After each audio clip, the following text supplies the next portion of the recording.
Hi, everyone. This is Pat and Blake, and today we're going to talk about live albums. Specifically, of course, top five, but again, as we always mention, and not in any particular order. We just certainly wanted to touch base on how important live music is, as it is with all of us.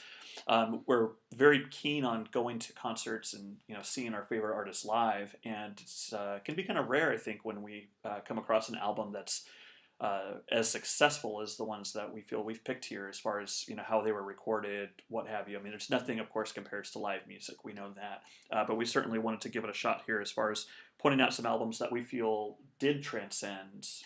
Obviously being able to see the artist live, and they just captured a moment in time, either on vinyl or digital, what have you. So.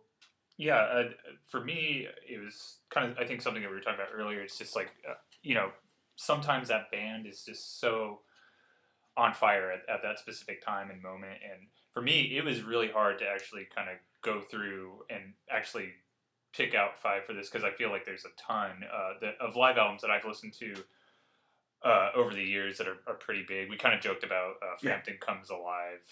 Right, yeah. It's definitely like one of those ones. It's like a huge album that was in the 70s, and Absolutely. huge live album as I'd well. actually say that a lot of live albums, I think, that were produced, maybe it's because of the sort of how rock and roll sort of became more of an arena rock aspect, I think, in the 70s. So I think that live albums, at least that were produced by record companies, were much more prevalent in a lot of ways, I think, maybe in the 70s. I think that's...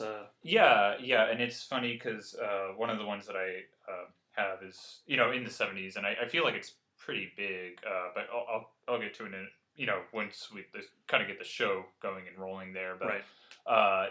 yeah, I mean, for me, some of the live albums that I like are also one of them that I really liked. I'm not going to talk about today was the Peel Sessions with the Yeah. White Stripes, and maybe we can do an episode on the Peel Sessions. That's a good one, It's just a very close, intimate sort of crowd, and there's a lot of different like sort of live albums that you can kind of get through or get to, and every kind of one has its very sort of special atmosphere, and right.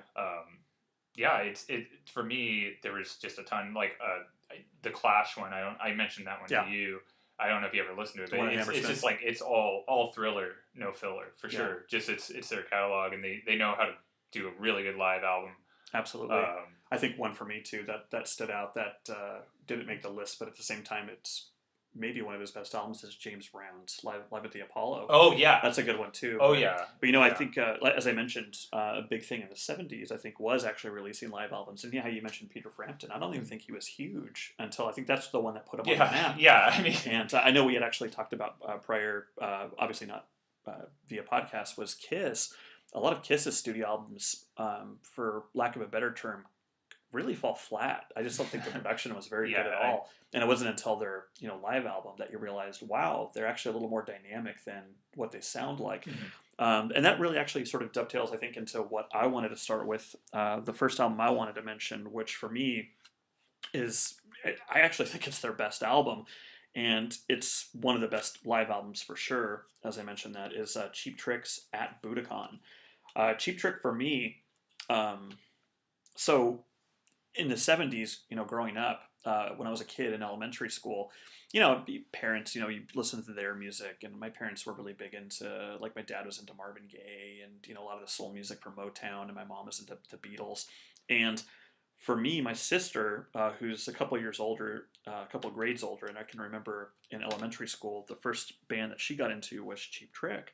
And of course, as a kid, your point of reference is album covers and, seeing Robin Zander on there, and seeing that really bizarre Rick Nielsen, with his guitar. Yeah. Always wearing those baseball caps, and who's that old guy on the drums? Yeah, I think he always had suspenders on. Or right.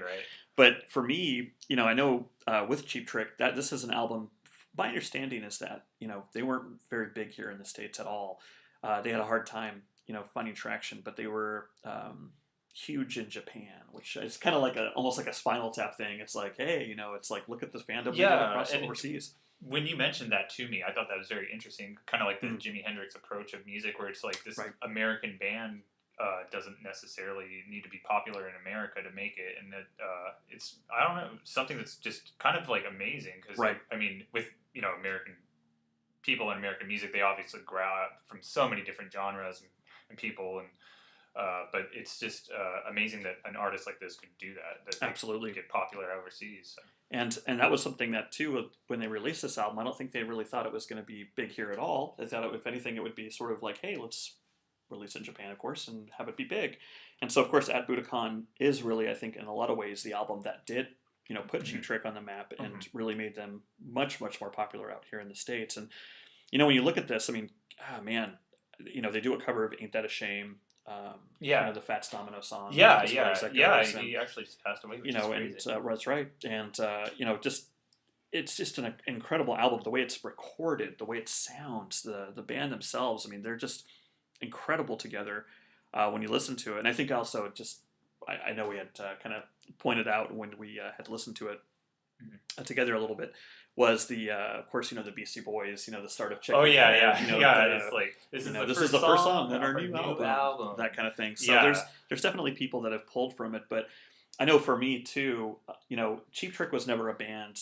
I mentioned it was my sister that was first into them. They were a band that I'm never really that into. I mean, you hear this and you go, wow, great melodies and just all around sounds great. And a number of years ago, maybe 10 years ago or so, a buddy of mine invited me out to the Greek out here in California.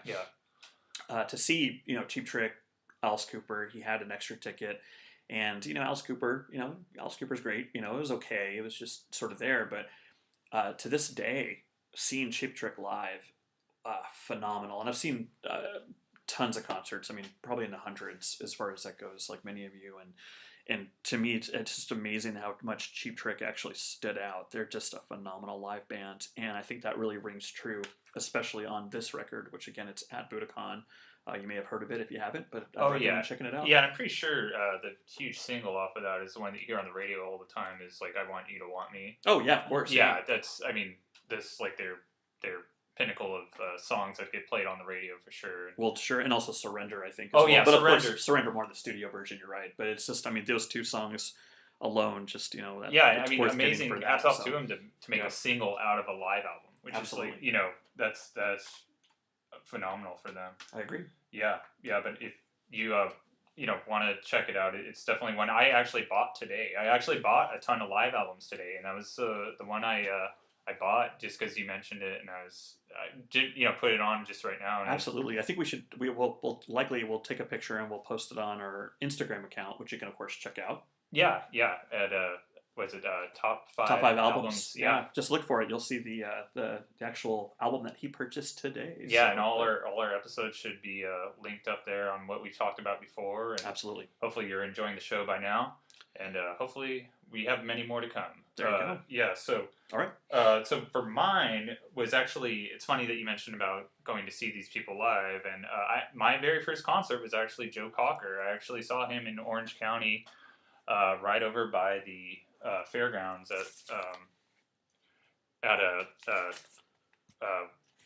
what's the Pacific Amphitheater? They don't play concerts there anymore, but specifically in Orange County they did, and it's real nice sort of venue.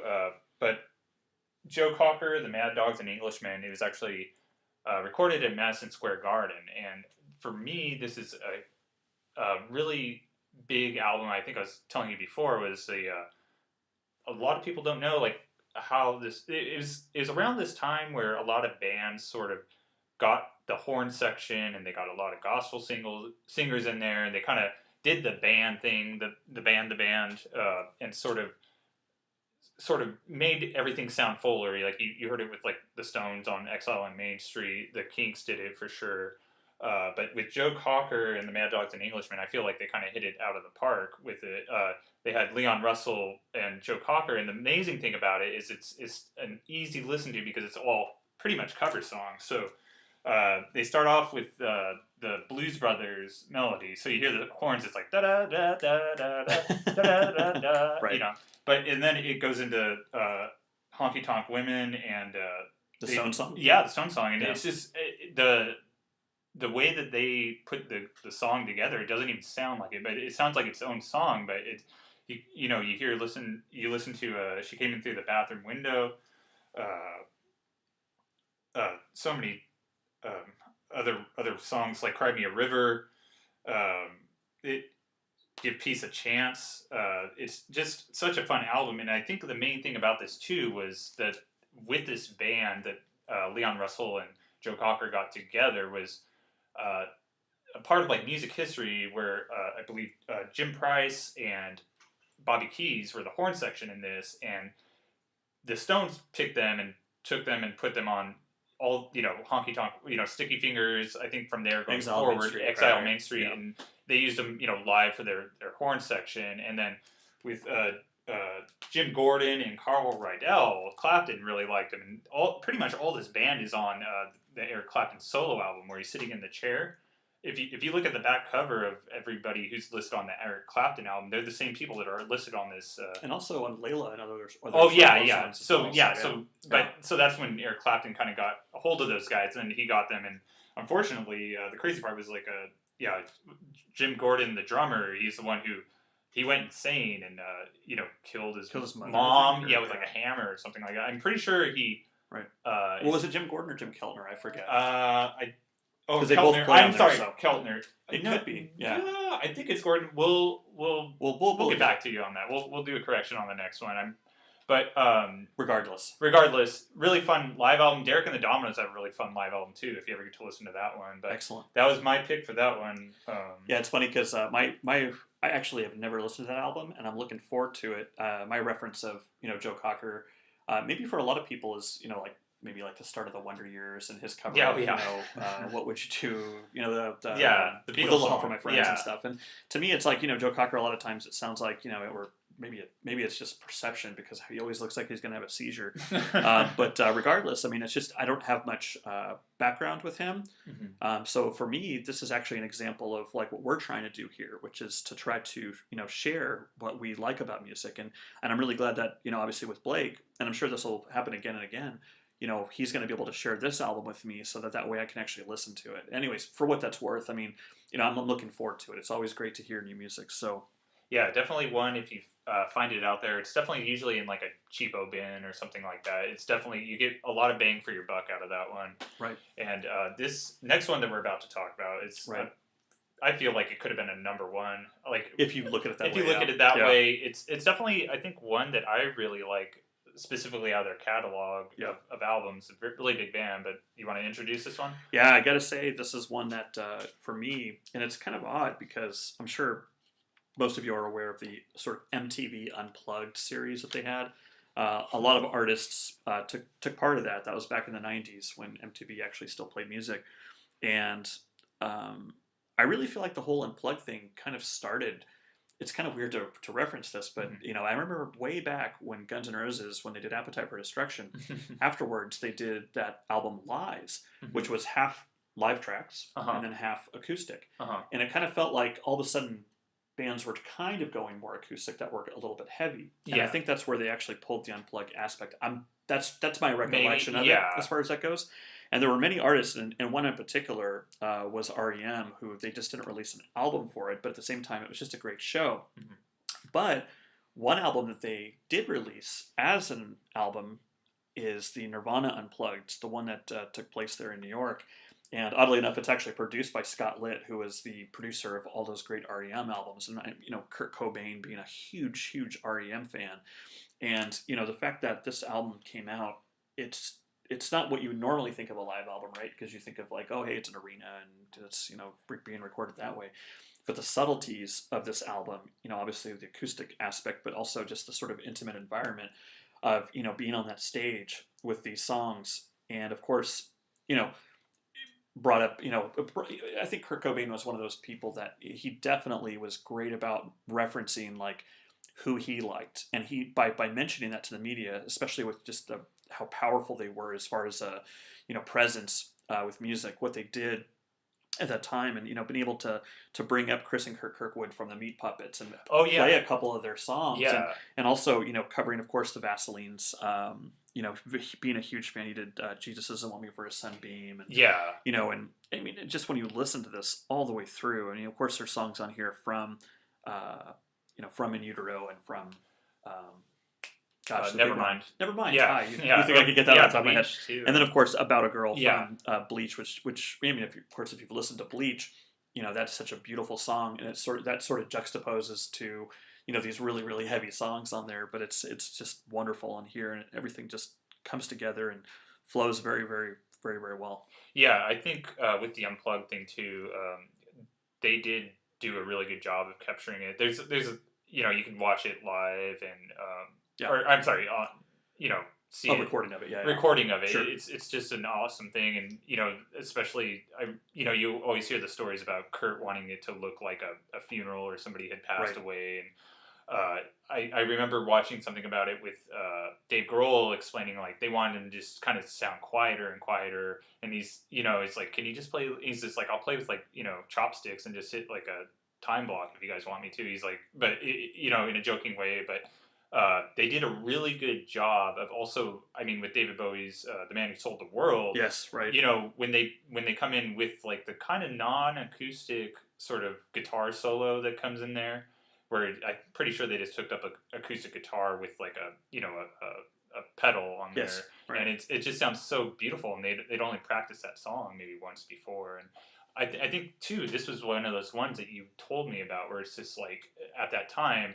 They had so much popularity, but Kurt Cobain was really trying to push, artists where he's like trying to get them out there, like the Meat Puppets, and it's like he had the guys from the Meat Puppets come up on stage and play with them, and absolutely. He'd always used to wear like Daniel Johnston T-shirts, and it's like it's amazing that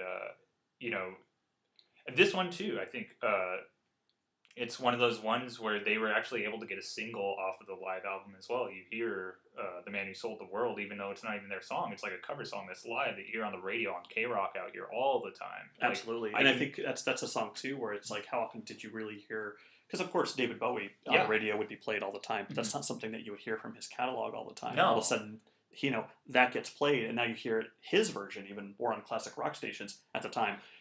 Played much more because of obviously the sheer influence of Kurt Cobain. And I'd be remiss not to mention the final song on the album, Where Did You Sleep Last Night, which is the Lead Belly song. Oh, yeah. And, of course, the absolute intensity with which he sings it, which, of course, I mean, there was, I think, something people have referenced, the sort of, perhaps, this is sheer conjecture. Like foreshadowing or something. Well, with him and Courtney Love. And perhaps there was some issue there, but I'm not going to, that's neither here nor there as far as that. But regardless, the cover that he does of that song is just absolutely I think great. everything on it, it just amazing. And it's one of those ones where for me, I think it's an easy one to listen to for Nirvana. If you're gonna get into Nirvana and you think they're just like way too heavy or way too hard, start off on this album and you'll actually realize like it's actually how talented they really were and still are. Especially with About a Girl, like I remember seeing a Nirvana documentary where Kurt Cobain was just so happy. It's just to make songs, and that was one of the ones. He's like, this song has 2 chords, and he's like, or 4 chords, and he's like, and he plays it, and it's they just knock it out of the park, and absolutely, definitely for our money here, just check it out. Nirvana's Unplugged if you haven't heard it. And again, of course, if you haven't seen it, I'm sure you can find video of it. Oh yeah, sure. It's definitely on YouTube. We'll for sure have a link on it. That was one just a really really easy, fun listen to. But for me, did you ever see Nirvana live or no? Yeah, well, actually, back in the early '90s, they actually opened for the Red Hot Chili Peppers. Wow. Yeah, and they opened for the Red Hot Chili Peppers. They opened for the Red Hot Chili Peppers. I think it should be vice versa, but that's because it was before. Oh, like it was before they hit. It was kind of like, I think maybe at the time they were hitting, as far as that goes, and I was lucky enough to actually see them play. Wow, amazing! So absolutely amazing concert. Yeah. So this is of course back also. The Red Hot Chili Peppers were terrific as well. But Nirvana was fantastic. So yeah, awesome. Well, for me, the next one that we're going to do, I've actually seen this person 3 times, and it's for Bob Dylan for live. He was definitely a person who changed everything in a lot of ways. For me, if you ever get to see the movie that Martin Scorsese did, No Direction Home, it documents this time period very, very well. where I think to me to this day he's like up there with you know, anybody where it's like I feel like this at that point in time in his life he was immortal. Uh, Anybody could, you know, he got a lot of things just kind of thrown out at him from going from acoustic to electric. Oh, right. And Yes. Yeah. and if you get a chance to listen to the bootleg series of Bob Dylan at the Royal Albert Hall concert, you know you always hear these myths about like, oh yeah, you know, he went acoustic and you know or I'm sorry, electric from acoustic, and it you actually hear the crowd just get so crazy and amped up at him in between songs on the electric side. So what he did with this is he first came out and did songs acoustically, and it wasn't his folk stuff because he had come out with Bringing It All Back Home and which I think he actually did. Highway 61. It was acoustic, and then he went to electric. Yeah. And but so the thing was, it's like he wasn't doing his folky songs. He was kind of doing, you know, things off of that were acoustic, and they're amazing. And for him to go out and do it with like that much confidence, and he had the band actually back him up during that time too. So when he came out to do his second half of the show, he came out and did the electric with the band. It's just he does like tell Me Mama, which I don't think there's a actual studio recording of it, but the version of that, you know, you hear the band sort of warm up, and then they just sort of blast you with this live sound. And to play it at Royal Albert Hall, they talk about it in the movie of like Royal Albert Hall was kind of more of like a place where you go to see, you know, operas. Right, it's more austere. Yeah, and I think he kind of broke down the barrier for that too, because Led Zeppelin later went to go play with Royal Albert Hall, and I mean Coldplay plays there now today and stuff like that. Sure. Well, it's kind of funny that obviously if he's going to break down the barrier, because he's doing the whole aspect of, you know, breaking off from acoustic, and people were so, you know, negative towards that. So yeah, but you hear it because like a lot of the audience, they like as soon as he tries to talk on the mic, they just try to overshadow him. Mm-hmm. And there's that very famous part at the end where they play. Gosh, why is my brain dropping me right now? They play.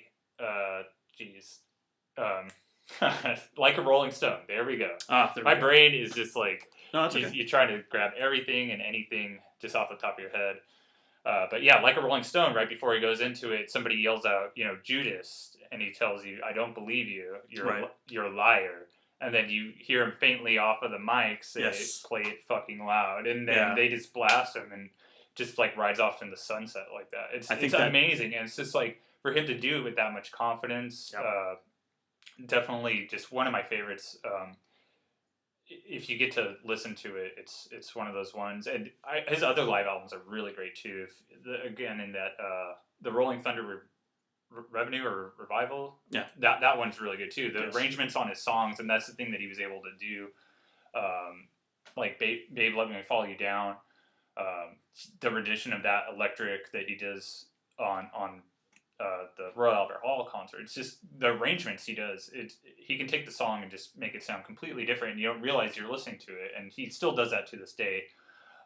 But again, another one, if you get the chance to check it out, it's not like I don't know. Give it a couple spins for sure. Yeah, he's definitely one to get. He does take a couple spins, I think. I got into him in a way of like listening to the folk music before. Sure. That's an easy way to get into Bob Dylan. His catalog's so big. But anyways, sometimes you can just jump right into him. Like some people just do. I don't know. But anyways, good chance. Love Bob listen Dylan. to him. Love Bob Dylan. Yeah. So for our fifth and probably not final, I'm pretty sure we'll probably end up doing another I think we'll do episode on this, because there were some other ones I was just thinking off the top of my head. One that's like just kind of fun was, did you ever listen to like NoFX? I heard they suck live. It's just kind of like a fun album. Sure. Like that's another fun one. The LCD Sound System. They're incredible. Yeah, their very last show. There's a whole documentary on that, and that one they play at the Madison Square Garden. For me. Another one, Get Your Ya-Ya's Out by the Rolling Stones. Another one, a film was sort of documented around it with Gimme Shelter. There's a ton of live albums that we could pick out and just probably go on for days. And there's a lot of bootlegs, I think, too. Oh yeah, I know that, for instance, one of the bands I loved from the '80s growing up was the Replacements, and they have one that's sort of a well-known bootleg, I think, and it wasn't really ever released on any major, or not any major, or even minor record label. I don't know I can't even recall if it was actually even on that. I can't think about the top of my head, that record label from Minnesota that they were on for a while before they, you know, went over to the major labels. yeah, I think they went to Sire eventually, but uh-huh. regardless, it was called "The Shit Hits the Fans," Yeah, and it has a lot of covers on it, but that's a fun one for me too. yeah. So, and that's the thing about live albums, is that they can be really fun. Yeah, yeah, and another I totally just came into my head right now is like a television. They have a live album. I don't know if you ever heard it. Okay. It's kind of like a boot, like it was a famous like Live at the Yeah, I see Waldorf. bootlegs. Yeah, sort exactly. of like bootleg style. It Mhm. came out more recent that you can get it. It's actually been out probably for a while, but it's another one to get your hands on. For sure. Yeah, but anyways, we could go on days and days end. But for our fifth one, you Right. want to I do think this that one? we both Yeah. agreed upon. It was. I mean, we always agree on quite a bit of different albums, but this is one that we both agreed that we needed to make sure that we had talked about, and that was Johnny Cash at Folsom Prison. Sorry, Folsom Prison. I say that 5 times really fast, right? So, but I mean, obviously Johnny Cash, brilliant. Wrote great songs, and a lot of it is, of course, the background behind it as far as why he wanted to play at Folsom, but the way it sounds, I mean, even beyond that, just listening to the songs themselves. I mean, these songs were meant to be played live. Yeah. For it to be recorded at a prison, and the sound quality to be so excellent. Yeah. It's absolutely terrific. I know, yeah, and it's crazy because I actually kind of did some background on this one too, where he had Carl Perkins with him on this, and actually they did 2 shows within a time period. So they did one at 9:30 in the morning, and then they did another one at like 12:30 in the morning, or afternoon, whatever. Yeah. But actually, they had Carl Perkins come out. He did like a Blue Suede Shoes, 2-minute rendition, and then the Tennessee Three come out, and they all sort of join Johnny, and then it's my name's Johnny Cash, and it's like you can hear just the prisoners in it just like love it, and there's an actual rendition that came out recently, I believe, that you can actually hear the whole. They recorded both shows, and so you can actually hear there's announcements. I mean, you hear it in the Sandoval, please report to cell block, blah blah, but they tell the prisoners, please engage, and please be part of this album as much as you can, and it's a thing that I think Johnny really. He did actually a lot of prison albums, or not albums. Yeah, actually he did. Shows. Yeah. San Quentin, a huge one, but he did a lot of prison albums. I don't know if there's a huge circuit for doing prison. I always think of that movie Airheads, but. Well, speaking of movies, obviously the Walk the Line movie, I think, is some people's point of reference for this. Especially since it starts out there, and then of course it bookends. I think that movie, and so there is that, but really listen to this album. I know you alluded to the Tennessee Three, and it's funny how on studio albums a lot of things can be hidden. A lot of things can obviously be recorded, that kind of thing. Even with live albums, sometimes you'll hear things will be overdubbed as far as like say like guitar solos or something like that, right? I mean that's very true. Yeah. But no joke. I mean that band is. They were rock tight. solid. I think you can hear it on like Orange Blossom Special when they're just like in time with everything, and they can play just so fast. And, absolutely. It's amazing, and it's such just a fun album. I think he did a really good job of constructing it too. So he's yes, I agree. He's like, I'm going to do my fast songs. He starts off with Folsom Prison, of course, and I always love that. He's like, "Suey," and he's like kind of making a reference to the cops as like exactly pigs, which is like very bold to do on a stage in a prison. But then he goes on to the ballads, and the very last track, which was actually written by. You're talking about Greystone Chapel? Yeah, Greystone Chapel. Yeah, it was actually written by a prisoner, which was insane. And he did the song the night before, and it's probably about like the third or second time that Johnny had played that. That's incredible. And then, like you mentioned, like how the fact that he put it together so well. We should mention Bob Johnston, who he recorded it with, and as far as the actual flow of it, it's just to think that this was a live album, and had these songs been put together for a studio album, it would have been the perfect flow. It just but again, just the way it sounds, the way it goes. I mean, you can tell this is no, spring chicken. This is someone who has a lot of experience. The way that band does too, and the way it comes off on the album, the way it sounds, the way it flows. It's great. It's just a great album. Yeah, I kind of had like a personal thing with this one because it was one that my grandparents were just huge Johnny Cash fans, and then it was like one of those ones that I would hear whenever I got in the car with my mom. She'd just play it and play it and play it, and it was just one of those awesome ones that were it's just such a simple listen, and so many songs about prison too, which is just funny, just being kind of mirrors the wall, dark as a dungeon. Right. I Got Stripes, which is, I believe, a Lead Belly song as well. Right. So it's funny. It's one of those things where it's kind of like the spirit of rock and roll. I mean, not to get too. I certainly don't want to sound corny here, but the idea that it's when you think about it, rock and roll in essence is all about personal freedom. You mentioned Carl Perkins, Blue Suede Shoes, maybe one of the great songs about personal freedom as far as that goes, right? Yeah. And so you think about obviously sort of sort of throwing up the finger at the man. Yeah. And this album, certainly the fact that he's in prison. Like he even says that like this is recorded for Columbia, recordings. You can't say shit or piss or fuck, like stuff like that. And he's just like, he's great. I know, and it's just like he knows what he's doing, and he does it well, and like that was the thing about him, and that's the amazing thing about like live albums. It's just like they got him at that time and that point, and they executed it just so perfect, so well. He was on fire. Well said. Yeah. But so that was our top 5 pick for live albums, and hopefully you have top 5 too. So if you do, let us know. We might have another episode on this one. We've had so many to pick through. But we want to hear your picks, so please listen below, and please, debate, troll us if you want. We don't care. You can if you want. You might want to find a better thing to do with your life than troll, but hey, maybe we'll troll back. It's all right. Yeah, we'll troll back with like maybe like 5 words or something. Right. Yeah, but anyways, that was a awesome list to get through. I'm so happy with that one. Just glad to get it out. But, absolutely. So. Yeah, but everything's good. Dog's here. We got to go. So that's the that's the way live works. Yeah. There you go. So well, thank you very much for listening. Yeah.